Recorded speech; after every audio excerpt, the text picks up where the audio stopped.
Hey there folks, welcome back to another video. Today we're going to be taking a quick look at my custom Marvel Legends Spider-Man No Way Home Sandman figure. So without further ado, let's get into it. So the process for this dude is pretty simple. I used a dry brushing of a acrylic khaki all over the entire figure. I put some emphasis on the shadows in certain areas with a bit of a brown wash. I wouldn't go too crazy with the wash just in case you mess up your dry brushing. You could do the wash first, I suppose. Depends on the order of you do it in.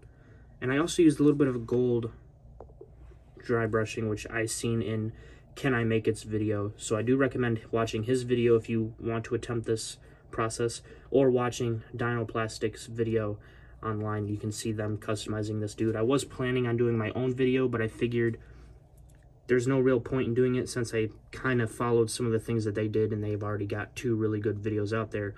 So there's no real point. I have some of my own more unique videos that I can do videos on instead of doing videos of stuff that's already out there.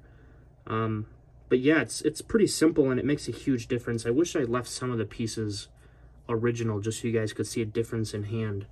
But the original figure was molded in a color that's very similar to this. You can actually see it at the bottom of the feet. You know, there's a big difference between this and the side here. You know, so he looks a lot more realistic this time around. And I definitely recommend it if you want to see what he looks like compared to some other figures. I'll be right back. Just because they're 2 figures that I had on hand, here he is compared to both the Mafex Upgraded Suit Spidey and the Mafex Stealth Suit Spidey. Here he is compared to the Marvel Legends Friendly Neighborhood Spider-Man and the SH Figuarts Integrated Suit Final Battle Spidey. So yeah, guys, I'm not going to go into too many size comparisons. I already did a video using the size comparisons, but I think with this paint job, the figure looks a lot better. And once you do a dry brushing, you kind of can get away with using a little less preparation in the knees. Some of this did come off, but some of it kind of stayed on pretty well. So I probably could use another pass. You can see that this one did a little bit better.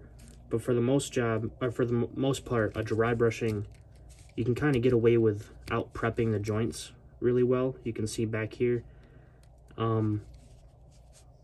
It kind of depends. Some spots it didn't do too well, and then some spots it did a little bit better. So that's probably the only thing that kind of didn't come out perfect with this dude.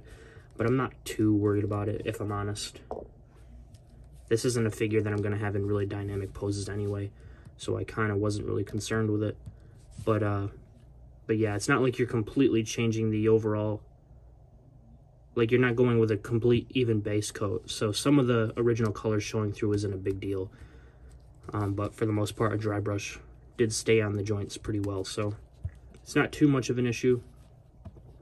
But yeah, I definitely recommend going ahead and trying this if you have the time to do it. It doesn't take long at all. You know, it probably took me like 30 minutes at the most, and that's being generous. So yeah, guys, definitely recommend it.